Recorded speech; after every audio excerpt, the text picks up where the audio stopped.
What is going on? So today what we're going to be doing is installing some EVO X Paddle Shifters. Now, I haven't done this before, but I know it can be done. Figure it out, take the wheel off, figure out how we're going to mount this. That's the hardest part. The wiring is easy. But, oh, I also got, let me show you this.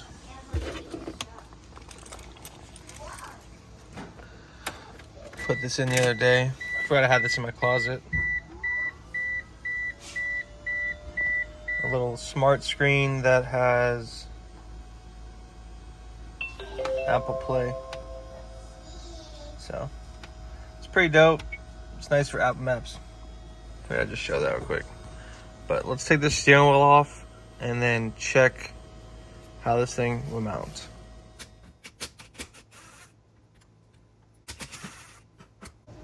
Yeah. Okay, 1 second. I'll let you in.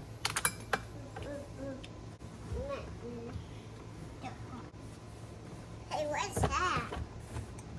What's that, Dada? It's a shifter. Whoa. What is this? Where?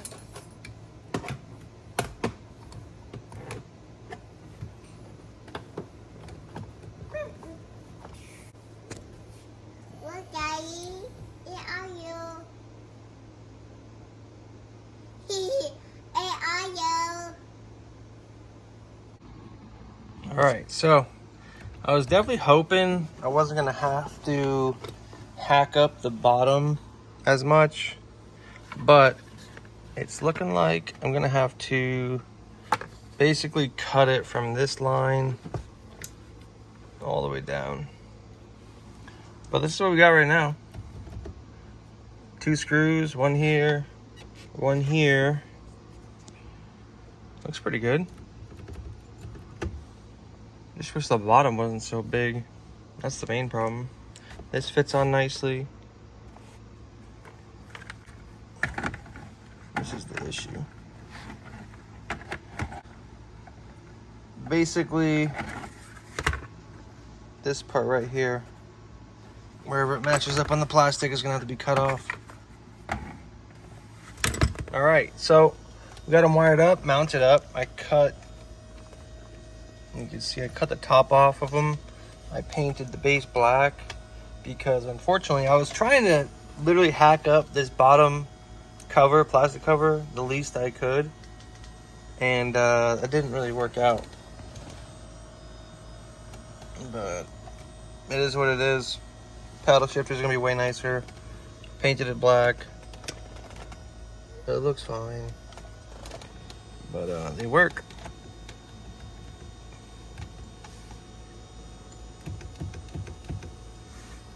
So it's gonna be a lot nicer than I left this working too. I just tapped in the same wires there because it was the easiest option. So sweet. All right, yeah, I know I need a new wheel, but eventually I'm not really that worried about it yet. So they're done. That's how it looks. It's really not terrible. It's gonna be a lot more convenient than using the slap shifter. But this video is a lot shorter than I was expecting, so I'll probably just go ahead and throw me switching all the fuel lines to the right one. For E85, I'm gonna switch all the fuel lines, and yeah, I guess I didn't go in depth on installing these as much as I thought I would. It's kind of like up to you how you want to mount this. You can mount it up lower, up higher. I got it in that position that I liked. I used 2 screw holes that were already there from when I took the factory airbag and that stuff out. So I drilled holes through the bracket right there. And then mounted it. And then for the wiring, since I already have the slap shifter hooked up, it's only 2 wires. It's 3 wires. It's a ground and 2 wires. And I just hooked those up down there also, and that was pretty easy. So if you guys have any questions though, just go ahead and drop them down in the comments about the install. Yeah, you have to have a shift box. You can't just do this on a regular automatic. Other than that, let's get to the fuel line so we can drive this thing again. And then we should be on E85 very soon. All right, so I'm diving right in. I already took this off. This had, where is it? This rubber hose. I'll show you the fitting it had on it. This is the fitting it had on it. Yuck. It's probably a good thing I'm replacing this. But so I'm running -6 up. I'm gonna go ahead and I'm gonna show you into the car.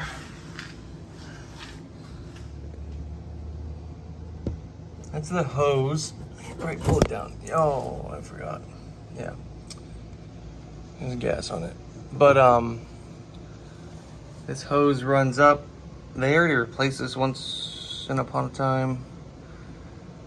So I'm gonna call zip ties, pull it completely out, and then get the length, and then copy that on the AN line.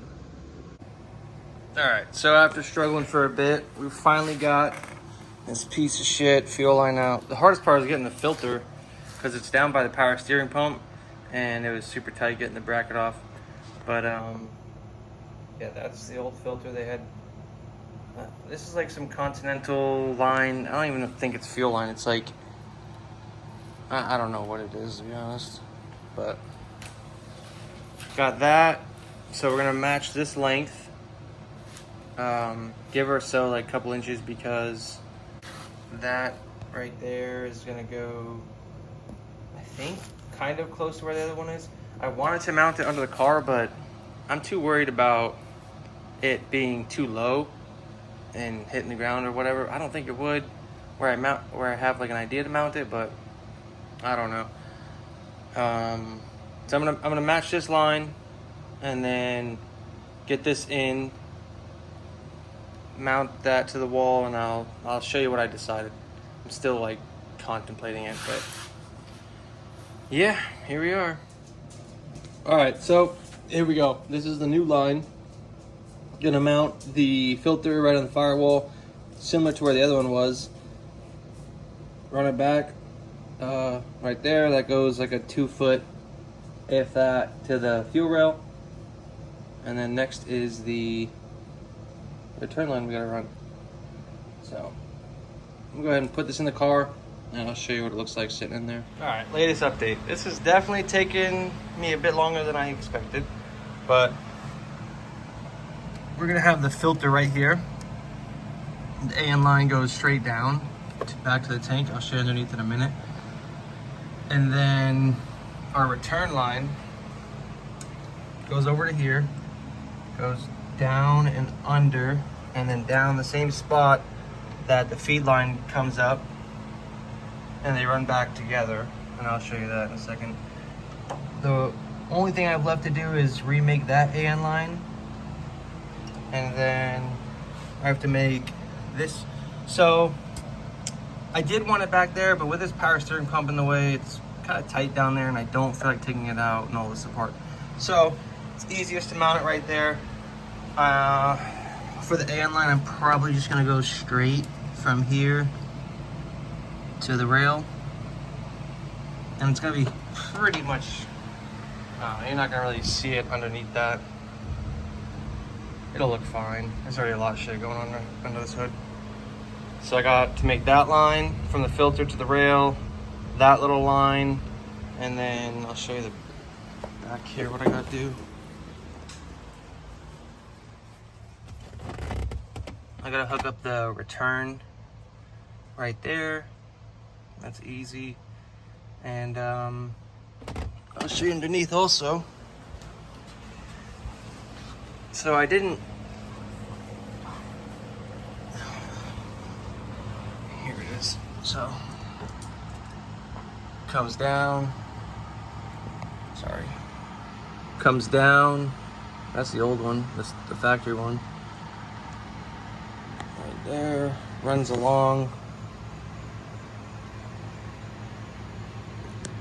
It's zip tied and has those brackets, goes. I didn't like this the most, but it looks pretty clean and it's all protected. It's not gonna get hit really. It should hit the frame, bottom of the car. It's gonna hit the exhaust before anything on the frame gets hit. So I think it's tucked up enough. So just gotta connect that vent and those two lines in the two lines under the hood.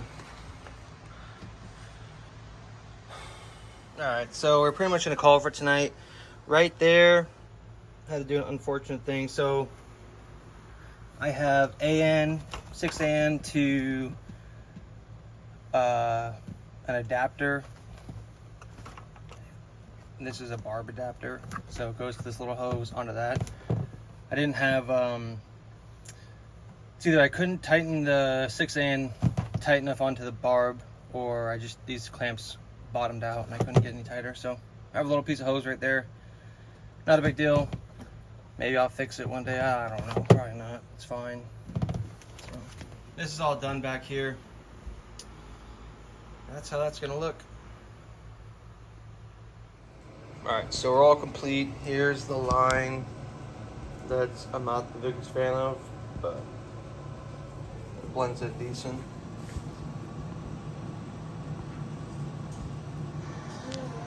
And that was the last other little line. So what we're gonna have to do is go ahead and check for leaks. We're gonna go ahead and connect up the computer and then run the fuel pump and wish me luck. Okay.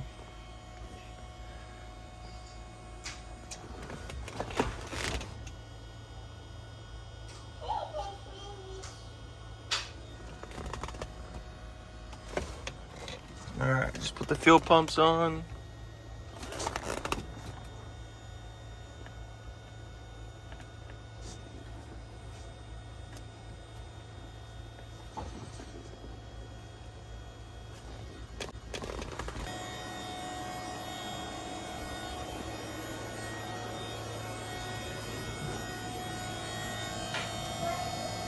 Wait, why is the fuel pump not turning on?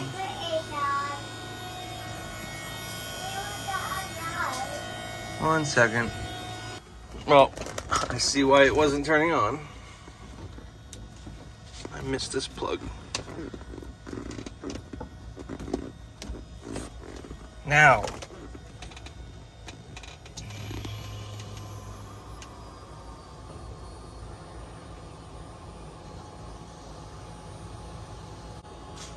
Let's go check the front.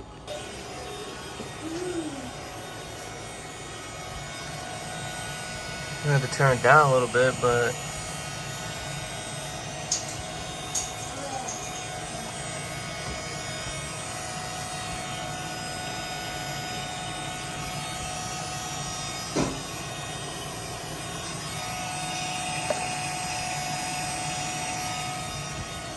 sweet.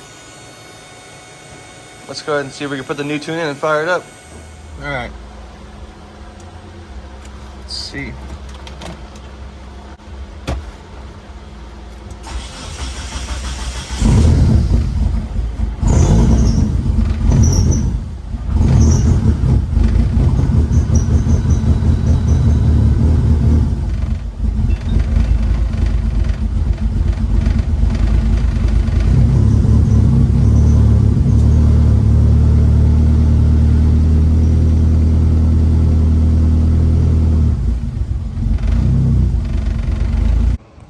So I didn't mention it the other day, but the whole reason I even decided to switch all this is because I had a fuel leak right there on the rubber line that went back to the factory hard return line.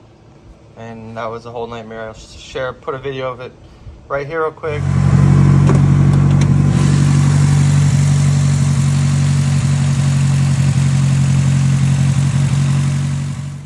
All right, so I just came back from inside. I was letting this idle for a bit. And this fitting right here was dripping, like very little bit. There's the return line that goes back to the tank. Well, I took it off. There's a kink right there, I guess, because what I did was I put it on there and I routed it down and pulled it back. So it must have been twisted up or something, pulled and kinked. So it was kinked right here. And then this was leaking also. So I gotta figure that out. But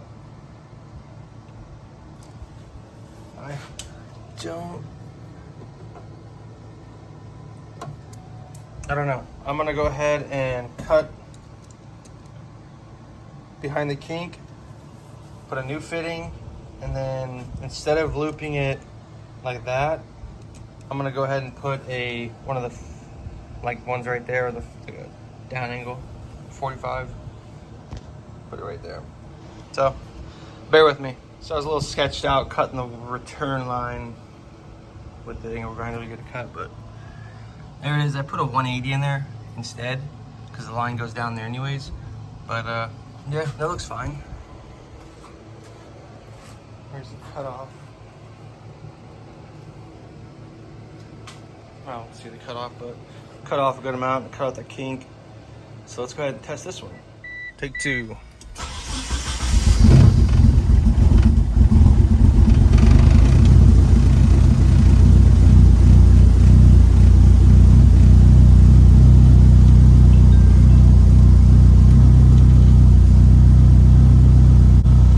Still island, bit rich.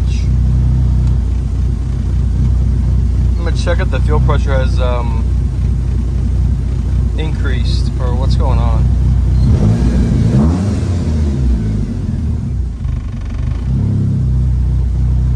Alright, so my tuner sent me another file, a revised tune. So I'm gonna go through that real quick and add this to the video also. Turn the key on.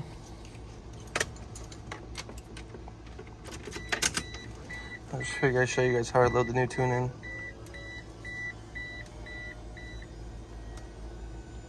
I always go to, okay, it's connected. Go to open.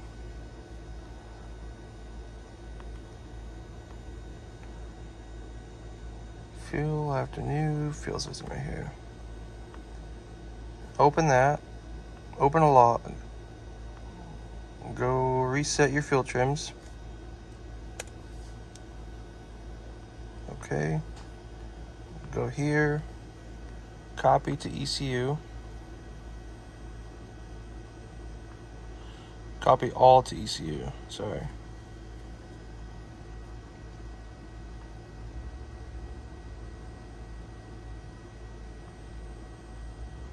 Okay, I think it's good.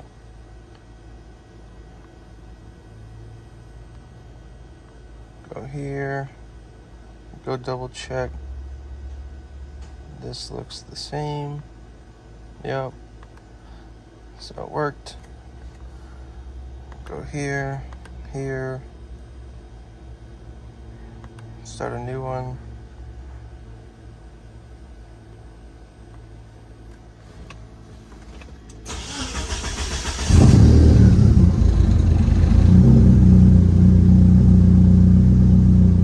All right, so we're gonna let it warm up, and then we're gonna hit the highway. It's gonna be a quick one, and that'll be it.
All right, so overall, she did great.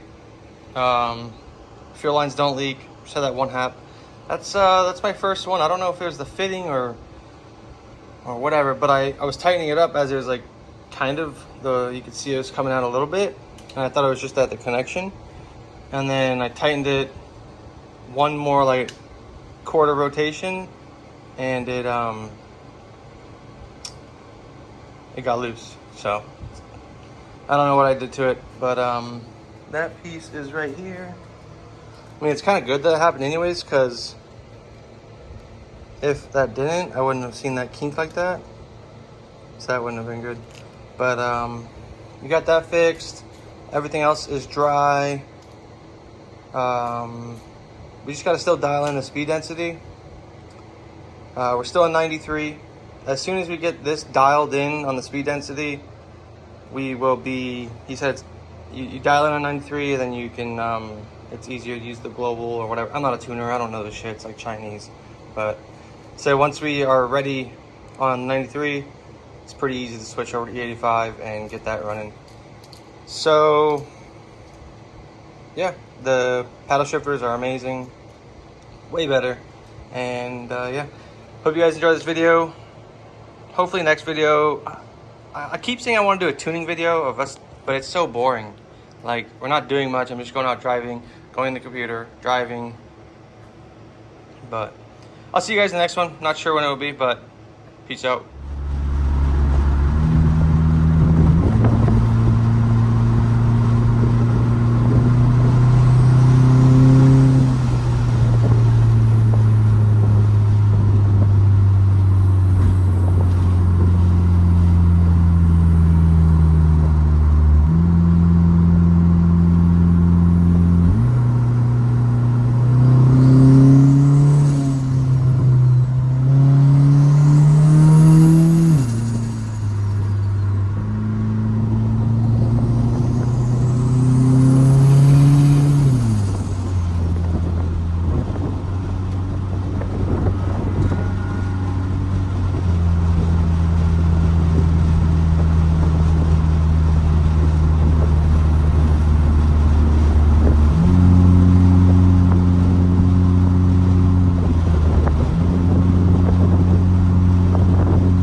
Pretty much it. I'm not gonna keep hitting it. I'll send them that, have them adjust it, and